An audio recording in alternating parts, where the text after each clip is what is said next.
नमस्कार प्यारे बच्चों, मैं सुखवीर सिंह आपका स्वागत करता हूं आपके अपने YouTube channel Sukhveer PCM study point में। और आज हम पढ़ेंगे कक्षा 10 का विज्ञान अध्याय नंबर 2, जिसका नाम है अम्ल, क्षार और लवण, जिसको अंग्रेजी में कहते हैं एसिड, बेस एंड साल्ट। और ये बहुत ही इम्पोर्टेंट चैप्टर है और ये चैप्टर आपकी कंपटीशन के लिहाज से भी काफ़ी इम्पोर्टेंट है। यहाँ से कंपटीशन में बहुत अच्छे क्वेश्चन बनते हैं। तो सबसे पहले हम शुरुआत करते हैं अम्ल के बारे में जानेंगे। अम्ल क्या होता है? अम्ल क्या होता है? वे पदार्थ जो स्वाद में खट्टे होते हैं तथा नीले लिटमस पेपर को लाल कर देते हैं, क्या कहलाते हैं? अम्ल कहलाते हैं। क्या कहलाते हैं बेटे? अम्ल कहलाते हैं। अम्ल वे पदार्थ होते हैं जो स्वाद में खट्टे होते हैं तथा नीले लिटमस पेपर को क्या कर देते हैं? लाल कर देते हैं, अम्ल कहलाते हैं। अब एक साइंटिस्ट थे आर्हेनियस। आर्हेनियस जी ने क्या बताया था? आर्हेनियस के सिद्धांत के अनुसार इन्होंने क्या परिभाषा दी थी अम्ल की? तो आर्हेनियस के सिद्धांत के अनुसार अम्ल वे पदार्थ हैं जो जलीय विलयन में यानी कि जल में घोलने पर हाइड्रोजन आयन, जिसको कहते हैं H+ आयन देते हैं। क्या देते हैं? हाइड्रोजन आयन देते हैं, जिन्हें क्या देते हैं? हाइड्रोजन आयन देते हैं। तो हाइड्रोजन के अतिरिक्त कोई अन्य धनायन नहीं देते हैं। क्या कहलाते हैं? अम्ल कहलाते हैं। और अम्ल का पीएच मान क्या होता है? 7 से हमेशा कम होता है। जो अम्ल का पीएच मान होता है वो हमेशा 7 से क्या होता है? कम होता है। अच्छा, अब कुछ अम्लों के उदाहरण हैं हमारे, इनको हम जानते हैं। सबसे पहला उदाहरण है HCl। HCl को यदि हम जल में घोलेंगे तो HCl जल में घुलकर क्या होता है? H+ तथा Cl- में टूट जाता है, यानी कि हाइड्रोजन आयन में टूट जाता है। ऐसे ही H2SO4 को जलीय विलयन में घोलेंगे जल में तो ये क्या करता है? ये भी हाइड्रोजन आयन में टूट जाता है। HNO3 जिसे कहते हैं नाइट्रिक अम्ल, ये भी क्या होता है? H+ आयन में विभक्त हो जाता है। दूसरा है हमारा CH3COO जिसे कहते हैं एसिटिक अम्ल। इसको भी जब हम जलीय विलयन में घोलते हैं तो H+ आयन में टूट जाता है। तो ये हमारे कुछ इनके उदाहरण हैं। अब यहाँ पे नोट पॉइंट है। क्या है नोट पॉइंट? कि H+ आयन जलीय विलयन में स्वतंत्र रूप से नहीं रह सकता है। H+ आयन जलीय विलयन में स्वतंत्र रूप से नहीं रह सकता है, अतः ये जल के एक अणु से संयोग करके हाइड्रोनियम आयन देता है। कौन सा आयन देता है? हाइड्रोनियम आयन देता है। तो यहाँ पे H+ और H2O इनकी रिएक्शन हुई तो क्या होगा? ये बना है हाइड्रोनियम आयन। इसको हम बेटे कहते हैं हाइड्रोनियम आयन। अब इसके आगे जानेंगे। अगला है, अब है अम्ल के गुण। अम्ल के गुण क्या है? तो अम्ल का पहला गुण है, अम्ल क्या होते हैं? ये स्वाद में कैसे होते हैं बेटे? खट्टे होते हैं। इनका स्वाद कैसा होता है? खट्टा होता है। दूसरा इसका पॉइंट है, अम्ल क्या होते हैं? अम्ल नीले लिटमस पेपर को क्या कर देते हैं? लाल कर देते हैं। दूसरा इनका गुण ये हो गया। अम्ल जल में विलेय होते हैं। अम्ल जो होते हैं जल में पूर्ण रूप से विलेय मतलब क्या होता है? जल में ये पूर्ण रूप से क्या होते हैं? घुल जाते हैं। जबकि जब किसी अम्ल को जल में घोला जाता है जिससे ऊष्मा उत्पन्न होती है। जब किसी हम अम्ल को जल में घोलते हैं तो उससे क्या होता है? ऊष्मा उत्पन्न होती है तथा विलयन का ताप क्या होता है? बढ़ जाता है। जो विलयन प्राप्त होता है, विलयन का टेम्परेचर भी बढ़ जाता है। अब चौथा पॉइंट है हमारा, अम्ल जलीय विलयन में H+ आयन देते हैं। अम्ल क्या करते हैं? जलीय विलयन में कौन सा आयन देते हैं? H+ आयन देते हैं। पांचवा पॉइंट है, अम्लों का सर्वोपरि गुण ये माना जाता है कि अम्ल क्षारकों को क्या कर देते हैं? उदासीन कर देते हैं। ये अम्लों का सर्वोपरि गुण है कि अम्ल क्षारक जो होते हैं इनको क्या करते हैं? उदासीन कर देते हैं। अब अम्लों के प्रकार, अम्ल कितने प्रकार के होते हैं? तो यहाँ पर अम्ल 2 प्रकार के होते हैं। एक होता है ऑक्सी अम्ल, दूसरा होता है हाइड्रो अम्ल। तो पहला पॉइंट है ऑक्सी अम्ल। अब ऑक्सी अम्ल किसे कहते हैं कि जिन अम्लों में हाइड्रोजन व ऑक्सीजन दोनों की उपस्थिति होती है। ऑक्सी अम्ल क्या कहलाते हैं कि वे अम्ल जिनमें हाइड्रोजन और ऑक्सीजन दोनों उपस्थित होते हैं, वे अम्ल क्या कहलाते हैं, ऑक्सी अम्ल कहलाते हैं। जैसे नाइट्रिक अम्ल जिसको कहते हैं HNO3, तो इसमें हाइड्रोजन भी है और ऑक्सीजन भी है। नाइट्रस अम्ल HNO2 होता है, इसमें भी हाइड्रोजन भी है और ऑक्सीजन भी है। सल्फ्यूरिक अम्ल H2SO4 जिसमें हाइड्रोजन भी है, ऑक्सीजन। सल्फ्यूरस अम्ल H2SO3। अब फास्फोरिक अम्ल H3PO4। कार्बोनिक अम्ल H2CO3। तो इसमें हाइड्रोजन भी है और ऑक्सीजन भी है।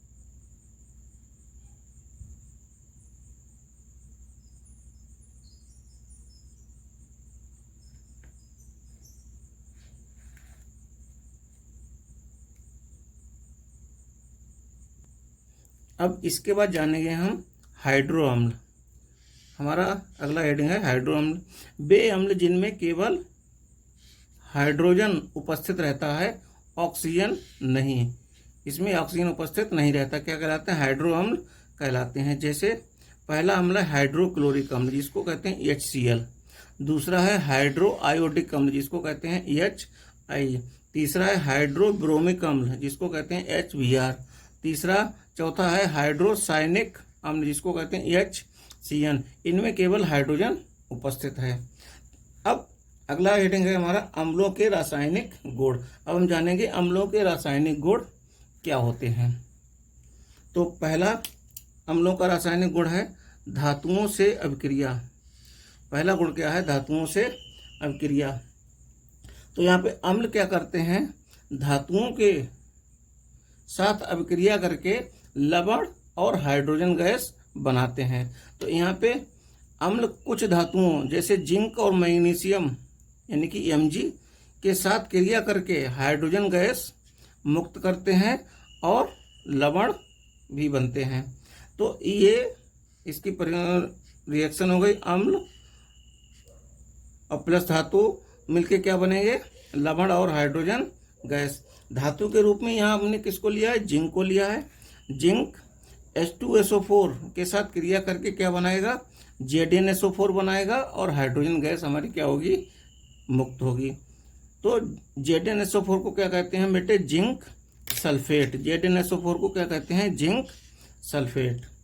अब Zn की HCl के साथ क्रिया होगी, तो Zn HCl के साथ क्रिया करके क्या बनाता है, जिंक क्लोराइड बनाता है और हाइड्रोजन गैस मुक्त करता है। जिंक क्लोराइड ये हमारा क्या है, एक प्रकार का लवण है। अगला क्या है, Mg यानी कि मैग्नीशियम की क्रिया हम कराते हैं नाइट्रिक अम्ल से। मैग्नीशियम की क्रिया किससे कराई, नाइट्रिक अम्ल से कराई।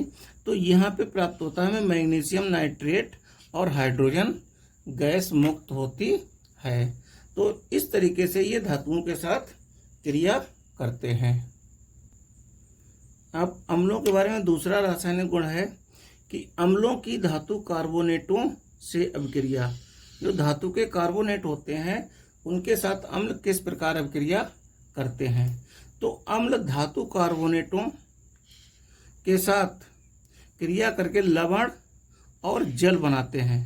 क्या बनाते हैं, लवण बनाते हैं और जल बनाते हैं, तथा कार्बन डाइऑक्साइड गैस भी मुक्त होती है। तो यहाँ पे धातु कार्बोनेट को लिया हमने, प्लस अम्ल इनकी क्रिया कराई, लवण मिला, जल मिला और क्या मिला, कार्बन डाइऑक्साइड गैस मिली। तो हमने पहला धातु कार्बोनेट क्या लिया, Na2CO3 जिसे हम कहते हैं सोडियम कार्बोनेट। जिसे हम क्या कहते हैं, सोडियम कार्बोनेट की क्रिया हमने HCl के साथ कराई यानी कि हाइड्रोक्लोरिक अम्ल के साथ। तो यहाँ पे लवण मिला NaCl, जल मिला और CO2 गैस मिली। तो इसको हम NaCl को क्या कहते हैं, सोडियम क्लोराइड। इसको लिख देंगे हम सोडियम क्लोराइड। ये कौन सा अम्ल है, वो लवण है सोडियम क्लोराइड। ये क्या है हमारा, लवण है। क्या है, लवण है। दूसरा हमने धातु कार्बोनेट लिया है कैल्शियम कार्बोनेट CaCO3, जिसे हम कहते हैं कैल्शियम कार्बोनेट। इसकी क्रिया हमने कराई H2SO4 के साथ, अम्ल के रूप में क्या लिया, सल्फ्यूरिक अम्ल। तो यहाँ से हमें प्राप्त हुआ बेटे कैल्शियम सल्फेट प्राप्त हुआ, CaSO4 जल मिला और CO2 गैस मिली। CaSO4 को क्या कहते हैं हम, कैल्शियम सल्फेट। तो ये अम्लों के बारे में दूसरा रासायनिक गुण हो गया। अब आगे पढ़ते हैं कि अम्ल की सोडियम बाइकार्बोनेट से अभिक्रिया। अम्ल जब सोडियम बाइकार्बोनेट के साथ अभिक्रिया कराते हैं तो क्या प्राप्त होता है। अब यहाँ पे हम देखते हैं कि अम्ल सोडियम बाइकार्बोनेट जिसे कहते हैं NaHCO3 से क्रिया करके लवण, जल और कार्बन डाइऑक्साइड गैस बनाते हैं। अब यहाँ पे हमने सोडियम बाइकार्बोनेट या इसको हम कह सकते हैं sodium hydrogen carbonate, sodium bicarbonate कह सकते हो इसको NaHCO3 को, या हम कह सकते हैं सोडियम हाइड्रोजन कार्बोनेट की क्रिया हमने HCl के साथ कराई बेटे। तो हमें क्या मिला, लवण के रूप में NaCl मिला, जल मिला और कार्बन डाइऑक्साइड गैस मिली। ठीक है, तो ये हमारा तीसरा रासायनिक गुण हो गया किसका, अम्ल का। अब आगे बढ़ते हैं हम। अब अगला रासायनिक गुण क्या है, धात्विक ऑक्साइडों से अभिक्रिया। तो अम्ल क्या करते हैं, धात्विक ऑक्साइडों से अभिक्रिया करते हैं तो क्या बनाते हैं। देखिए, अम्ल धातु ऑक्साइडों से क्रिया करके लवण और क्या बनाते हैं बेटे, जल बनाते हैं। तो अम्ल क्या करते हैं कि धातु ऑक्साइडों से क्रिया करते हैं, लवण बनाते हैं और क्या बनाते हैं, जल। तो यहाँ पे धातु ऑक्साइड और प्लस अम्ल को लिया, क्या प्राप्त हुआ, लवण और जल। तो यहाँ पे धातु ऑक्साइड के रूप में हमने लिया CuO जिसे कहते हैं कॉपर ऑक्साइड। अम्ल के रूप में लिया हमने HCl को, HCl के यहाँ पे 2 अणु लिए। तो यहाँ पे CuCl2 प्राप्त हुआ हमें कॉपर क्लोराइड, और जल का 1 अणु प्राप्त हुआ। तो अब दूसरा हमने धातु ऑक्साइड लिया है CaO जिसे हम कहते हैं कैल्शियम ऑक्साइड। इसको क्रिया हमने HCl के साथ कराई, तो लवण के रूप में क्या मिला, CaCl2 मिला, इसे कहते हैं कैल्शियम क्लोराइड, और जल का 1 अणु प्राप्त हुआ। तो ये क्रिया हो गई हमारी धातु ऑक्साइडों के साथ। अब यहाँ पे एक नोट पॉइंट है, बहुत महत्वपूर्ण पॉइंट है कि धात्विक ऑक्साइडों को क्षारकीय ऑक्साइड भी कहते हैं। जो हमारे धात्विक ऑक्साइड होते हैं ये क्षारकीय ऑक्साइड भी यानी कि क्षारीय ऑक्साइड भी होते हैं। ऐसे नोट पॉइंट आप नोट कर लिया करो, ये बहुत महत्वपूर्ण पॉइंट होते हैं। अब आगे बढ़ते हैं अम्लों के उपयोग। अब हम जानेंगे अम्लों के उपयोग के बारे में, यानी कि अम्लों का उपयोग किस प्रकार से किया जाता है। तो यहाँ पे हेडिंग लगाएंगे अम्लों के उपयोग। तो पहला है हाइड्रोक्लोरिक अम्ल, जिसका सूत्र होता है HCl, नाइट्रिक अम्ल, सल्फ्यूरिक अम्ल H2SO4 का उपयोग प्रयोगशाला में अभिकर्मक के रूप में किया जाता है। जो प्रयोगशाला में इनका उपयोग किसके रूप में किया जाता है, अभिकर्मक के रूप में किया जाता है। अब इसके बाद हम जानेंगे अगला उपयोग। अब यहाँ पे पहला जो हमारा अम्ल है हाइड्रोक्लोरिक अम्ल का उपयोग। तो ये हाइड्रोक्लोरिक अम्ल क्या होता है, ये अकार्बनिक अम्ल होता है। कैसा होता है, अकार्बनिक अम्ल, यानी कि इसमें कार्बन नहीं पाया जाता है। इसका प्राकृतिक स्रोत क्या है, प्राकृतिक स्रोत जानेंगे। यह ज्वालामुखी की गैसों में तथा मानव के आमाशय में पाया जाता है। हमारे आमाशय में हाइड्रोक्लोरिक अम्ल पाया जाता है। अगर ये हाइड्रोक्लोरिक अम्ल हमारे आमाशय में, स्टमक में नहीं पाया जाएगा तो हमारा भोजन नहीं पचेगा। तो भोजन को पचाने में सहायक कौन होता है, वैसे तो एंजाइम भी सहायक होते हैं, लेकिन हाइड्रोक्लोरिक अम्ल की भी बहुत महत्वपूर्ण भूमिका होती है हमारे आमाशय में। अब इसके उपयोग क्या है, अब उपयोग के बारे में जानेंगे। नंबर 1, विभिन्न प्रकार के क्लोराइड बनाने में इसका उपयोग किया जाता है। नंबर 2, क्लोरीन गैस बनाने में किया जाता है। नंबर 3, कलई करने से पहले लोहे की सतह को साफ करने में। जब हम लोहे के बर्तनों पर कलई करते हैं तो सबसे पहले क्या करते हैं, उस बर्तन की सतह को क्या कर लेते हैं, साफ कर लेते हैं। तो इसमें इसका उपयोग किया जाता है। चौथा पॉइंट क्या है, वस्त्र उद्योग में कपड़े की रंगाई में, जो वस्त्र उद्योग होते हैं उनमें कपड़ों की रंगाई में भी हाइड्रोक्लोरिक अम्ल का उपयोग किया जाता है। अब हम दूसरा पढ़ेंगे सल्फ्यूरिक अम्ल। सल्फ्यूरिक अम्ल क्या होता है, H2SO4। सल्फ्यूरिक अम्ल, तो सल्फ्यूरिक अम्ल का प्राकृतिक स्रोत क्या है, हरा कशिश। सल्फ्यूरिक अम्ल का प्राकृतिक स्रोत क्या है, हरा कशिश। अब इसके उपयोग के बारे में जानेंगे। उपयोग क्या है, पेट्रोलियम के शोधन में, जो पेट्रोल के शोधन में सल्फ्यूरिक अम्ल का उपयोग किया जाता है। नंबर 2, रंग व औषधियाँ बनाने में, जो कलर और औषधियाँ होती हैं इनको बनाने में भी सल्फ्यूरिक अम्ल का उपयोग किया जाता है। तीसरा जो उपयोग है इसका, लेड बैटरियों में विद्युत अपघट्ट के रूप में, लेड बैटरियों में विद्युत अपघट्ट के रूप में सल्फ्यूरिक अम्ल का उपयोग किया जाता है। चौथा क्या है, उर्वरक, प्लास्टिक, कृत्रिम रेशे, वॉशिंग पाउडर बनाने में सल्फ्यूरिक अम्ल का उपयोग किया जाता है। तो ये हो गए बेटे हमारे सल्फ्यूरिक अम्ल के उपयोग, सल्फ्यूरिक अम्ल का प्राकृतिक स्रोत। अब हम जानेंगे नाइट्रिक अम्ल। अब नाइट्रिक अम्ल के बारे में जानेंगे। नाइट्रिक अम्ल क्या होता है, HNO3। इसका प्राकृतिक स्रोत क्या है, फिटकरी। नाइट्रिक अम्ल का प्राकृतिक स्रोत क्या है, फिटकरी। अब इसके उपयोग के बारे में जानेंगे। पहला उपयोग क्या है, सोने व चांदी के शोधन में। नाइट्रिक अम्ल का उपयोग सोने और चांदी के शोधन में किया जाता है। नंबर 2, उर्वरक, रंग व औषधियों के बनाने में। उर्वरक में इसका उपयोग किया जाता है, रंग बनाने में किया जाता है, औषधियों के बनाने में किया जाता है।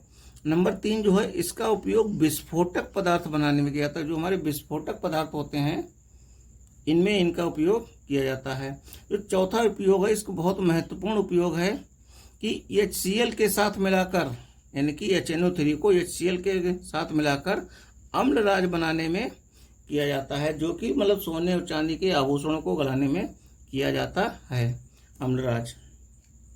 तो ये होगा यहाँ के नाइट्रिक अम्ल के उपयोग। उम्मीद करते हैं आपको समझ में आ रहे होंगे। अच्छे से नोट्स बनाइए और अच्छे से 2 से 3 बार पढ़िए तो आपको बहुत आसानी से याद हो जाएगा।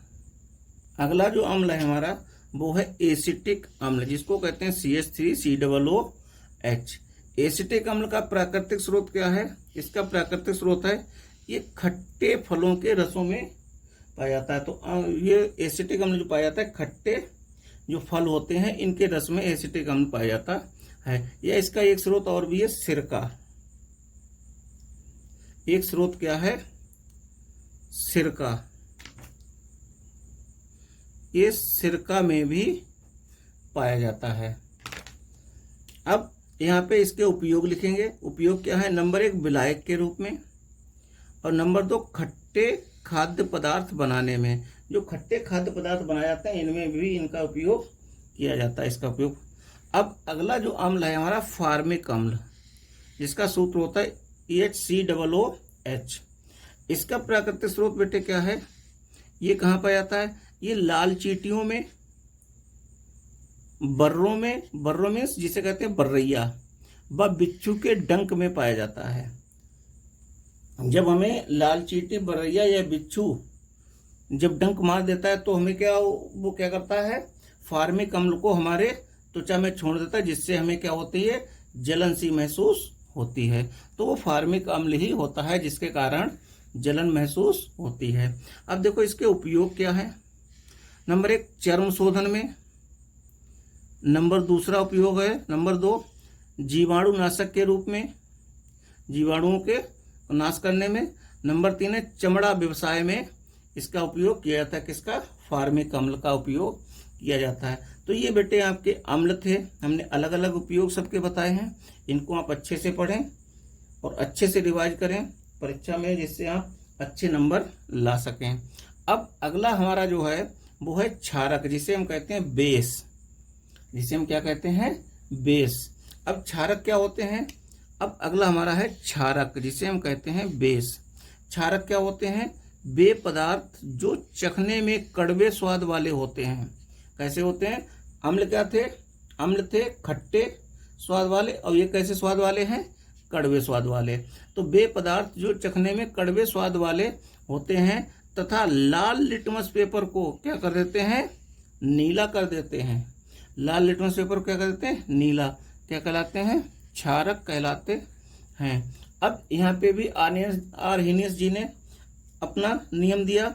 तो क्या नियम दिया, आर्हेनियस के सिद्धांत के अनुसार कि वे यौगिक, आर्हेनियस जी ने क्या कहा था कि वे यौगिक जो जलीय विलयन में हाइड्रोक्सिल आयन, जिसे कहते हैं बेटे OH आयन, जो जलीय विलयन में क्या देते हैं, हाइड्रोक्सिल आयन देते हैं, तथा OH आयन के अतिरिक्त यानी कि हाइड्रोक्सिल आयन के अतिरिक्त कोई दूसरा ऋणायन नहीं देते हैं, कोई अन्य ऋणायन नहीं देते हैं, क्या कहलाते हैं, क्षारक कहलाते हैं। अब कुछ क्षारकों के उदाहरण हैं बेटे, जैसे NaOH जिसे कहते हैं सोडियम हाइड्रोक्साइड, KOH जिसको कहते हैं पोटेशियम हाइड्रोक्साइड, CaOH का होल ट्वाइस जिसको कहते हैं कैल्शियम हाइड्रोक्साइड, और NH4OH जिसको कहते हैं हम अमोनियम हाइड्रोक्साइड। ये कुछ क्षारकों के क्या हैं, उदाहरण हैं।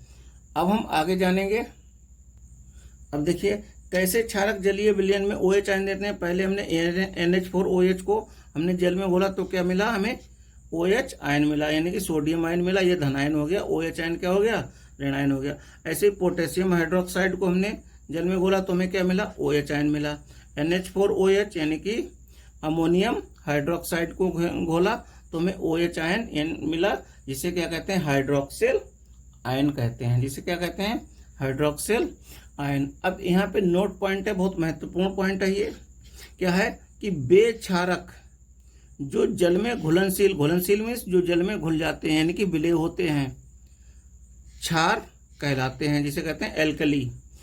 वे क्षारक जो जल में घुल जाते हैं, जल में घुलने पर पूर्ण रूप से घुल जाते हैं, क्या कहलाते हैं, क्षार कहलाते हैं।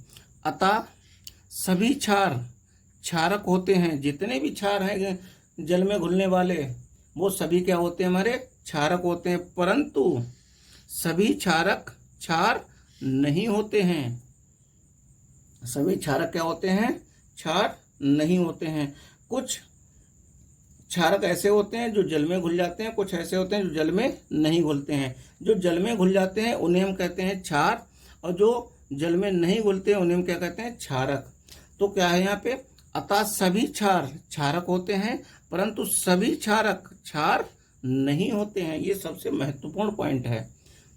अब जल में विलय कुछ क्षारक कौन कौन से हैं, जल में घुलने वाले क्षारक कौन कौन से हैं। पहला है सोडियम ऑक्साइड, ये क्या है, जल में घुलने वाला क्षारक है।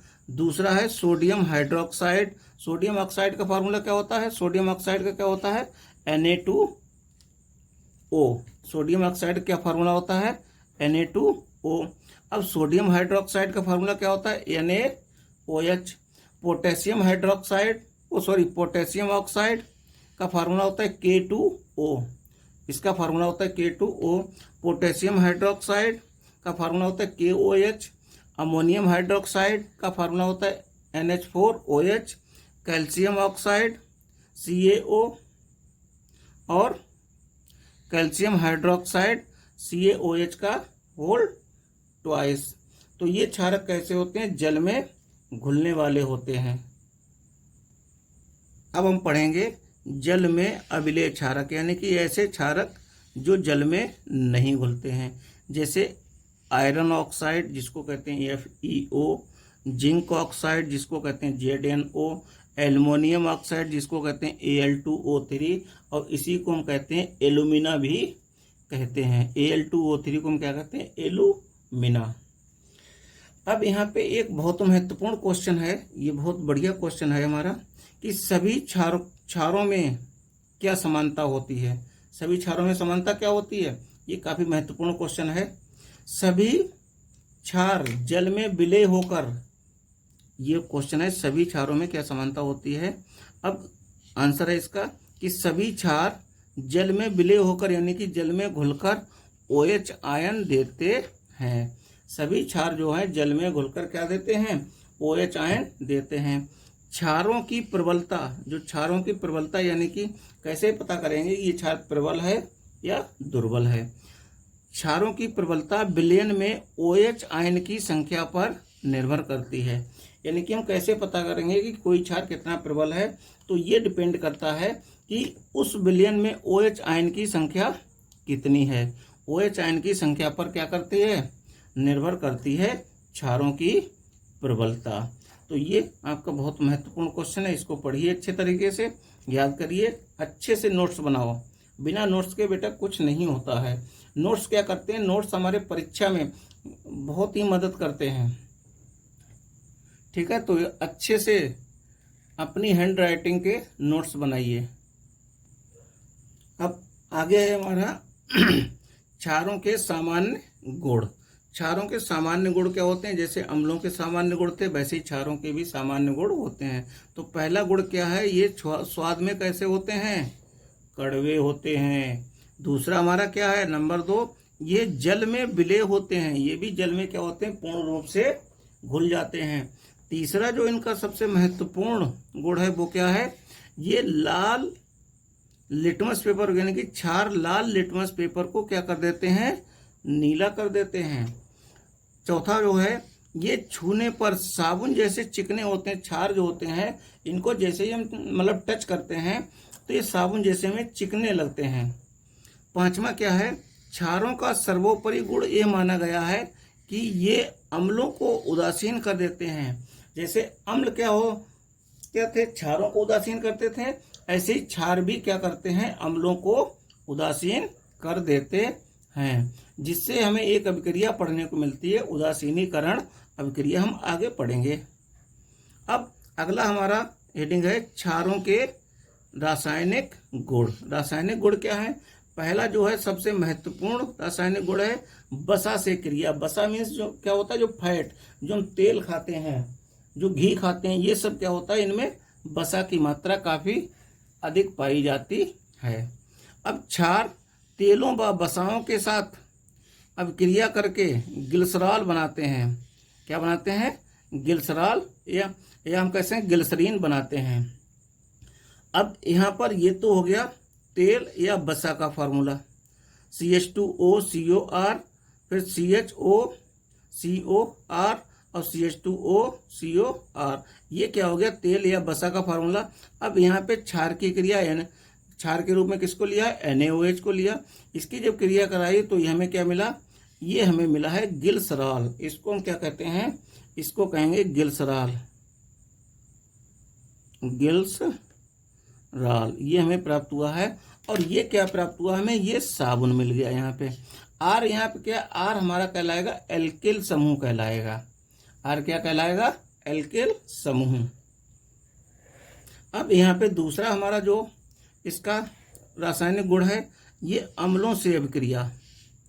अम्लों से अभिक्रिया, अब देखो अम्लों से अभिक्रिया बेटे कैसे होती है, क्षार अम्लों से अभिक्रिया करके उनके प्रभाव को क्या कर देते हैं, नष्ट कर देते हैं, तथा लवण व जल बनाते हैं। ये अभिक्रिया क्या कहलाती है, उदासीनीकरण अभिक्रिया। जैसा कि अभी हमने चर्चा किया था कि सामान्य गुण में कि क्षार क्या कहते हैं, अम्लों को उदासीन कर देते हैं, तो इस अभिक्रिया क्या कहते हैं, उदासीनीकरण अभिक्रिया कहते हैं। तो अम्लों से अभिक्रिया कराई तो क्षार अम्लों से अभिक्रिया करके उनके प्रभाव को क्या कर देते हैं, नष्ट कर देते हैं, तथा लवण व जल बनते हैं। ये अभिक्रिया क्या कहलाती है, उदासीनीकरण अभिक्रिया कहलाती है। यहाँ पे क्षार के रूप में लिया किसको, NaOH को, अम्ल के रूप में किसको लिया, HCl को। तो यहाँ से लवण के रूप में क्या बना, सोडियम क्लोराइड, जिसको कहते हैं NaCl, और जल मिल गया एक अणु। तो ये हमारी हो गई है उदासीनीकरण अभिक्रिया। अम्लों से अभिक्रिया करके क्षार क्या करते हैं, उदासीनीकरण अभिक्रिया देते हैं, और ये बहुत महत्वपूर्ण अभिक्रिया है। अब हम तीसरा रासायनिक गुण पढ़ेंगे इसका, क्षार का, जिंक धातु के साथ अभिक्रिया। जिंक धातु के साथ अभिक्रिया, तो क्षार जिंक धातु के साथ अभिक्रिया करके हाइड्रोजन गैस उत्पन्न करते हैं, तथा सोडियम जिंकेट Na2ZnO2 बनाते हैं। तो ये बहुत महत्वपूर्ण है अभिक्रिया।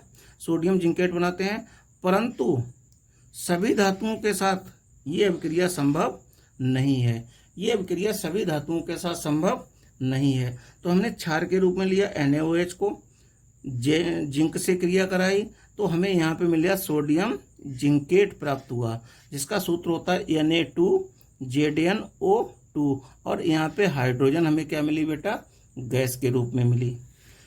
तो अगला इसका रासायनिक गुण क्या है, अधात्विक ऑक्साइडों के साथ अभिक्रिया। अधात्विक ऑक्साइड के साथ अभिक्रिया कराने पर क्या मिलता है, अधातु ऑक्साइड यहाँ पे लिया हमने CO2 के रूप में, क्यों, कार्बन क्या है, अधातु है, और ऑक्साइड के रूप में हमने ऑक्सीजन, अधातु ऑक्साइड के रूप में लिया CO2 गैस। क्षारक CaOH का होल ट्वाइस, क्षारक जो होता है CaOH का होल ट्वाइस के साथ क्रिया करके कैल्शियम कार्बोनेट तथा जल बनता है। जब हम अधातु ऑक्साइड यानी कि CO2 की क्रिया हम CaOH का होल ट्वाइस यानी कि कैल्शियम हाइड्रोक्साइड के साथ कराते हैं तो कैल्शियम कार्बोनेट प्राप्त होता है बेटे, और क्या प्राप्त होता है हमें, जल। तो यहाँ पे अधातु ऑक्साइड की क्रिया हमने कराई क्षारक CaOH के होल ट्वाइस के साथ, तो हमें क्या मिला, लवण मिला, और क्या मिला, जल मिला। तो यहाँ पे CO2 और प्लस CaOH का होल ट्वाइस, तो यहाँ पे हमें क्या मिला, कैल्शियम कार्बोनेट मिला जो कि सॉलिड अवस्था में है, और जल यहाँ पे क्या, लिक्विड अवस्था में है, और CaOH का होल ट्वाइस ये जलीय अवस्था में है। तो एक की मतलब क्या होता है, एक्वस, ये होता है जलीय विलयन को प्रदर्शित करता है। जी में क्या होता है, CO2 गैस है। इसी प्रकार NaOH यानी कि सोडियम हाइड्रोक्साइड की क्रिया हमने CO2 के साथ कराई, तो कौन सा कार्बोनेट मिला, सोडियम कार्बोनेट मिला, और क्या मिला, जल मिला। तो ये भी अभिक्रिया बहुत महत्वपूर्ण अभिक्रिया है। तो इसको आप कॉपी पे अच्छे से नोट कर लो, और अच्छे से नोट्स बनाओ जो हमारे आपकी बोर्ड परीक्षा में काफ़ी हेल्प करेंगे। अब अगला एक क्वेश्चन है, यहाँ पे एक प्रश्न लिया हमने, कुछ क्षारकों के उदाहरण लिखो। कुछ क्षारकों के क्या लिखना है हमें, एग्जाम्पल, कभी कभी पूछ लेता है 1 नंबर में। तो पहला क्षारक हमारा क्या है, पोटेशियम हाइड्रोक्साइड, जिसको हम KOH कहते हैं। दूसरा क्षारक है हमारा सोडियम हाइड्रोक्साइड, इसका सूत्र होता है NaOH। तीसरा है हमारा कैल्शियम हाइड्रोक्साइड, जिसका सूत्र होता है CaOH का होल ट्वाइस। और अगला मतलब कहना चाहिए क्षारक है एल्युमिनियम हाइड्रोक्साइड, क्या होता है, AlOH का होल थ्राइस होता है। इसका ये रासायनिक सूत्र होता है एल्युमिनियम हाइड्रोक्साइड का, AlOH का होल थ्राइस। अमोनियम हाइड्रोक्साइड होता है NH4OH। ये हमारे कुछ क्षारकों के क्या हैं, एग्जाम्पल हैं। अब अगला हम पढ़ेंगे, हेडिंग है क्षारों के उपयोग। अब जैसे हमने अम्लों के उपयोग पढ़े थे, वैसे हम क्षारों के उपयोग भी पढ़ेंगे। तो नंबर 1 क्या है, क्षार NaOH, KOH तथा NH4OH, जिसे कहते हैं अमोनियम हाइड्रोक्साइड के विलयन का उपयोग प्रयोगशाला में किसके रूप में किया जाता है, अभिकर्मक के रूप में किया जाता है। इसका उपयोग प्रयोगशाला में अभिकर्मक के रूप में किया जाता है। दूसरा जो है हमारा सोडियम हाइड्रोक्साइड, जिसको कहते हैं NaOH, का उपयोग साबुन उद्योग में यानी कि साबुन बनाने में, कागज उद्योग में कागज को बनाने में, तथा अनेक प्रकार के रसायनों के निर्माण में किसका उपयोग किया जाता है, सोडियम हाइड्रोक्साइड का उपयोग किया जाता है। तीसरा जो है हमारा कैल्शियम हाइड्रोक्साइड का उपयोग पुताई, जो अपने घरों में हम पुताई करते हैं, कैल्शियम हाइड्रोक्साइड को क्या कहते हैं, हम इसको बुझा हुआ चूना भी कहते हैं, जो कि पुताई करने के काम आता है। चमड़ा उद्योग में, ब्लीचिंग पाउडर बनाने में, तथा जल की कठोरता को दूर करने में भी किसका उपयोग किया जाता है, कैल्शियम हाइड्रोक्साइड का उपयोग किया जाता है। चौथा जो पॉइंट है इसका क्षारकों का उपयोग क्या है, अमोनियम हाइड्रोक्साइड का उपयोग विभिन्न प्रकार के अमोनियम लवण बनाने में किया जाता है। अमोनियम हाइड्रोक्साइड का उपयोग किया जाता है विभिन्न प्रकार के जो अमोनियम के लवण बनते हैं उनमें इनका बहुत महत्वपूर्ण उपयोग है। अब ये अभिक्रिया नाम से पूछी जाती है, बहुत महत्वपूर्ण अभिक्रिया, हम पीछे पढ़ भी चुके हैं, चलो फिर पढ़ लो, कोई बात नहीं। क्या है, उदासीनीकरण अभिक्रिया। उदासीनीकरण अभिक्रिया क्या होती है, हमने बताया था अम्ल और क्षार की जब आपस में क्रिया कराई जाती है तो अम्ल और क्षार एक दूसरे को क्या करते हैं, उदासीन कर देते हैं, न्यूट्रल कर देते हैं और क्या बनाते हैं, लवण बनाते हैं। क्या बनाते हैं, लवण और जल बनाते हैं। ये अभिक्रिया क्या कहलाती है, उदासीनीकरण अभिक्रिया कहलाती है। तो यहाँ पे अम्ल और क्षार को क्रिया कराई आपस में तो क्या बना, लवण बना और क्या बना बेटे, जल बना। तो यहाँ पे HCl और NaOH को लिया हमने, अम्ल के रूप में HCl को लिया, क्षार के रूप में NaOH को लिया। तो यहाँ पे लवण के रूप में क्या प्राप्त हुआ हमें, NaCl, जिसे कहते हैं सोडियम क्लोराइड और जल। ऐसे ही हमने अम्ल के रूप में दूसरी हमने रिएक्शन ली, 2HCl यानी कि हाइड्रोक्लोरिक अम्ल लिया और CaOH का होल टॉय जिसे कहते हैं कैल्शियम हाइड्रोक्साइड। क्या मिला हमें, कैल्शियम क्लोराइड मिला और जल के 2 अणु प्राप्त हुए। तो ये अभिक्रिया क्या कहलाती है, उदासीनीकरण अभिक्रिया कहलाती है। तो हम आगे अब पढ़ेंगे। अब अगला जो हमारा हेडिंग होगा अम्लों और क्षारकों की प्रबलता, इसको हम नेक्स्ट वीडियो में पढ़ेंगे। तब तक इतना आप अच्छे से नोट्स बनाओ और अच्छे से इसको तैयार कर लो। ये आपकी बोर्ड परीक्षा में काफ़ी हेल्प करने वाले हैं। तो इसको जब 2 से 3 बार रिवाइज करेंगे तो ये बहुत अच्छे से रिवाइज हो जाएगा, याद हो जाएगा, बहुत अच्छे से याद हो जाएगा। तो मिलते हैं हम अगले वीडियो में, तब तक के लिए जय हिंद, जय भारत। आप सभी लोगों से अनुरोध है कि हमारे चैनल को लाइक कीजिए, सब्सक्राइब कीजिए और अधिक से अधिक शेयर कीजिए, जिससे अन्य बच्चों को भी पढ़ने का मौका मिल सके।